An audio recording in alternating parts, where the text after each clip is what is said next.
جب دولتیں مل گئی آہوں کی، پھر ایسی تیسی میرے گناہوں کی۔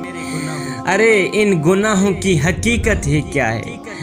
توبہ کے ذریعے ایک منٹ میں سب کے سب اڑ جاتے ہیں، چاہے بڑے سے بڑا گناہ ہی کیوں نہ ہو۔ جب اللہ تعالیٰ نے آہوں جیسی دولت عطا فرما دی، خشیت الہی میں رونے جیسی دولت عطا فرما دی، لہذا جب توبہ کا راستہ کھلا ہے تو مایوسی کس بات کی؟ حضرت سیدنا عمر فاروق رضی اللہ تعالی عنہ کے دور میں مدینہ پاک میں ایک گانا گانے والا رہتا تھا جو گانا گایا کرتا۔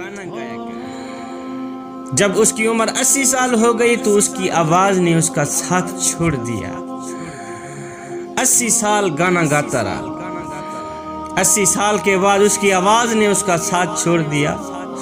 جب آواز نے ساتھ چھوڑا، اب کوئی بھی اس کا گانا سننے کو تیار نہیں تھا۔ گھر میں فکر و فاقے نے ڈیرا ڈال لیا، امیری کا جنازہ نکل گیا، غربت عروج پر آ گئی۔ صبح کو کھاتے ہیں شام کے لیے نہیں ہوتی، شام کو کھاتے ہیں صبح کے لیے نہیں ہوتی۔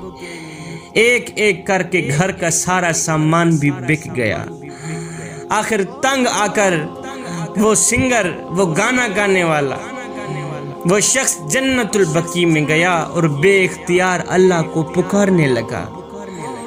جنت البقیع میں بیٹھ گیا، آسمان کی طرف اس نے منہ کیا، بے اختیار اللہ کو پکارنے لگا، رو کر کہنے لگا، او میرے کریم رب، اب تو تجھے پکارنے کے سوا کوئی راستہ نہیں رہا میرا۔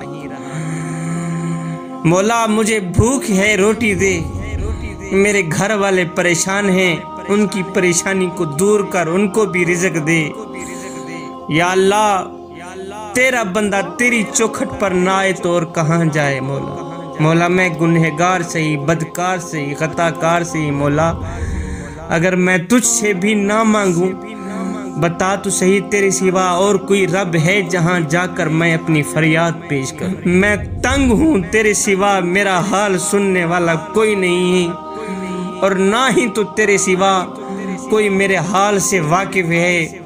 حضرت عمر فاروق رضی اللہ تعالی عنہ مسجد میں سو رہے تھے، ادھر اس گانا گانے والے بوڑھے کی آنکھوں سے ایک آنسو نکلا تھا، ادھر اللہ کی رحمت کو جوش آ گیا۔ حضرت عمر مسجد میں سو رہے تھے کہ خواب میں آواز آئی، کسی نے آواز دی، اے عمر اٹھ، میرا ایک بندہ مجھے جنت البقیع میں پکار رہا ہے، اس کی جا کے مدد کر، اٹھ جلدی جا۔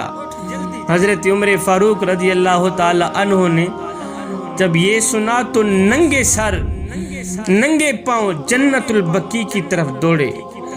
دیکھتے ہیں کہ جھاڑیوں کے پیچھے ایک شخص دھانے مار مار کر رو رہا ہے، خون کے آنسو رو رہا ہے، اس کا سینہ اس کے آنسوؤں سے بھرا ہوا ہے۔ اس نے جب حضرت عمر فاروق کو آتے دیکھا تو وہ گانا گانے والا شخص بھاگنے لگا۔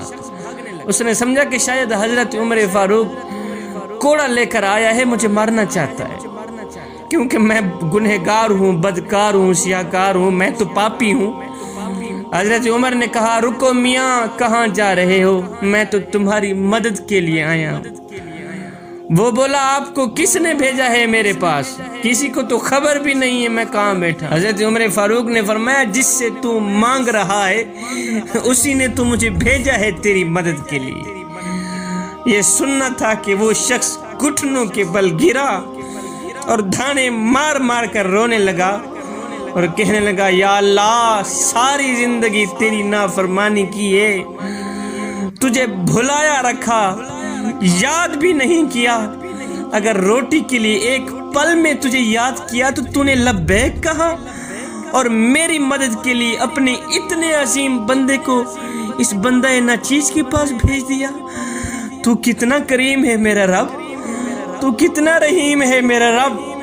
میں تیرا مجرم ہوں، میں تیرا آج بھی مجرم ہوں، میں تیرا کل بھی مجرم ہوں، یا اللہ اپنے حبیب کے صدقے مجھے معاف کر دے، مجھے معاف کر دے۔ یہ کہتے کہتے وہ شخص مر گیا۔ حضرت عمر فاروق رضی اللہ تعالی عنہ نے خود اس کی نماز جنازہ پڑھائی اور اس کے گھر والوں کے لیے بیت المال سے وظیفہ مقرر فرمایا۔ بے شک میرا اللہ بڑا غفور ہے، بڑا رحیم ہے۔ جوانوں، اپنے گناہوں کو نہیں دیکھنا۔ جب دولتیں مل گئی ہیں آہوں کی، پھر ایسی تیسی تیرے گناہوں کی۔ جب اللہ تعالیٰ نے تجھے رونے کا ڈھنگ دیا ہے تو پھر تو کیوں مایوس ہو رہا ہے؟